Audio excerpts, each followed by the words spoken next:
اور بیڑا غرق ہو علماء سو کا، جو ایک خاص مشن کے تحت انسانیت کا رشتہ اپنے اللہ سے توڑ کر اپنے جیسے مجبور انسانوں سے جوڑ رہے۔ ایک پیر صاحب پیر جیلانی کا قصہ سناتے ہیں کہ ایک عیسائی لڑکی اس کی عاشق ہو گئی پیر جیلانی صاحب کی، ان سے محبت کرنے لگ گئی۔ اس کی شادی کے دن رکھے گئے، دلہا صاحب تشریف لا رہے تھے، راستے میں ڈاکو پڑ گئے اور انہوں نے دلہے کو لوٹ لیا، پوری بارات کو لوٹ لیا، دلہے کو قتل کر دیا۔ جہاں دلہے نے آنا تھا وہاں اس کی لاش پہنچی۔ لڑکی کہے کہ میں تو پیر جیلانی کی مریدنی ہوں، میرے دلہے کو کچھ نہیں ہوگا۔ اس کا باپ کہے وہ تو مارا گیا، وہ دیکھ اس کی منڈی کٹ گئی، ڈاکوؤں نے لوٹ لیا۔ کہا آپ ٹینشن نہ لیں، میں جس پیر کی مریدنی ہوں وہ پیر اتنی بڑی حیثیت والا ہے، مجھے کچھ نہیں ہونے دے گا۔ اٹھی اور دوڑتی بھی پیر صاحب کے پاس گئی، ان کے سامنے روئی پیٹی۔ پیر صاحب اس کے ساتھ چل کر آئے، گردن الگ ہے، دھڑ الگ ہے، پیر اٹھا کے ساتھ لگاتا ہے اور کہتا ہے قم باذنی، میرے حکم سے کھڑا ہو جا۔ اور وہ عیسائی لڑکا کھڑا ہو کے زندہ اس کے سامنے پیش کرتا ہے۔ ایک یہودی لڑکی غوث پاک سے محبت کرنے لگی، پیار کرنے لگی اور ان کی کنیز ہو گئی۔ اتفاق سے اس کی شادی کے دن آئے تو اس نے اپنے ابا سے کہا کہ میری شادی کے دن غوث پاک کو بھی دعوت دینا، غوث پاک بھی تشریف لائیں گے۔ کہا ٹھیک ہے دعوت دیں گے۔ اب وہ تھے سب عیسائی، غوث پاک کو کہا کہ حضرت میری بیٹی آپ کی کنیز ہے، آپ سے محبت کرتی ہے، ہم عیسائی لوگ ہیں لیکن آپ دعوت میں ہمارے آئیں گے؟ غوث پاک نے کہا کہ ٹھیک ہے انشاءاللہ وقت پہ دیکھا جائے گا۔ پھر وہ بارات نکلی، بغداد آنا تھا بارات نے۔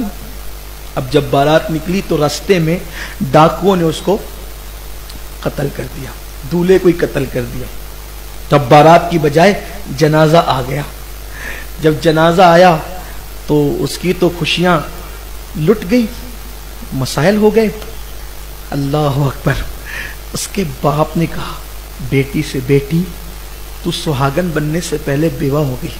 اس نے کہا ایسا نہیں ہو سکتا، اس نے کہا ایسا نہیں ہو سکتا۔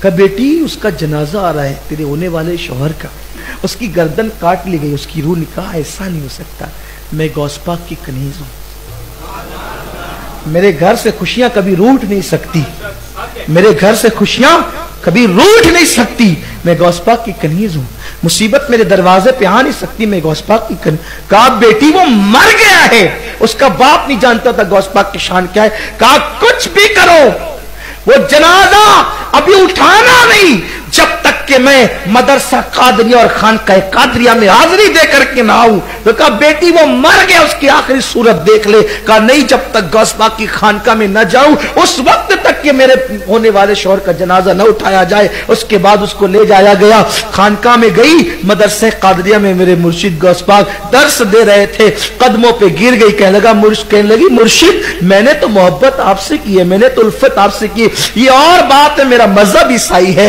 لیکن پیارے تو زہرا کا لال ہے، تیرے یہاں مذہب نہیں دیکھا جاتا، تیرے یہاں تو سب کو نوازا جاتا ہے۔ کہا ہوا کیا؟ کہا کہ خوشیوں کی سوگات آنے سے پہلے روٹ گئی، بہار سے پہلے خزاں آ گئی، گھر بسنے سے پہلے اجڑ گیا، اور وہ بھی تیرا کہلانے والی ہوں، تیری کہلانے والی ہوں، تیری کنیز کہلانے والی ہوں۔ میرے مرشد غوث پاک کرم کی نظر فرمائے۔ غوث پاک نے کہا چلو۔ جب گئے تو دیکھا کہ گردن کٹی ہوئی ہے، دولہا پڑا ہوا ہے۔ میرے مرشد نے گردن جوڑی اور کہا کم باذن اللہ۔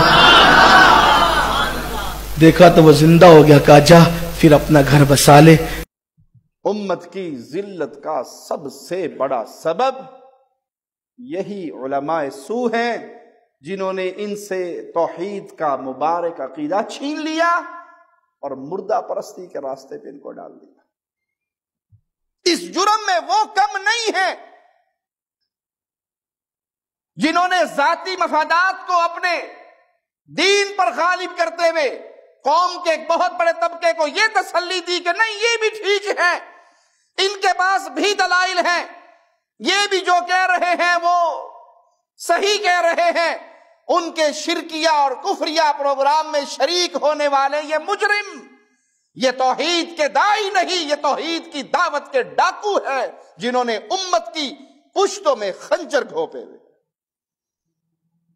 جنہوں نے پڑھ لکھ کر لوگوں کو قولوا لا الہ الا اللہ کی دعوت دینی تھی، لیکن دنیا ان کی آنکھوں پہ چڑھ گئی، مال ان کا مطمع نظر بن گیا، شہرت کے یہ بھوکے، دنیا کے یہ کتے، جن کا مقصد یہ ہے کہ ہماری واہ واہ اور بلے بلے ہو، جہاں جائیں ہر فرقے والا کھڑے ہو کے سلام کرے، ہر پارٹی والا ہمیں اپنے پروگرام میں بلائے، وہ محرم کے پروگرام ہو یا میلاد کے ہو، وہ ماتم کی مجلسیں ہوں یا عید غدیر کے خطبے ہوں، ہم ہر پروگرام میں شامل ہو کر ہر کسی کو تسلی دے کر آئے، تم بھی ٹھیک ہو، تم بھی ٹھیک ہو۔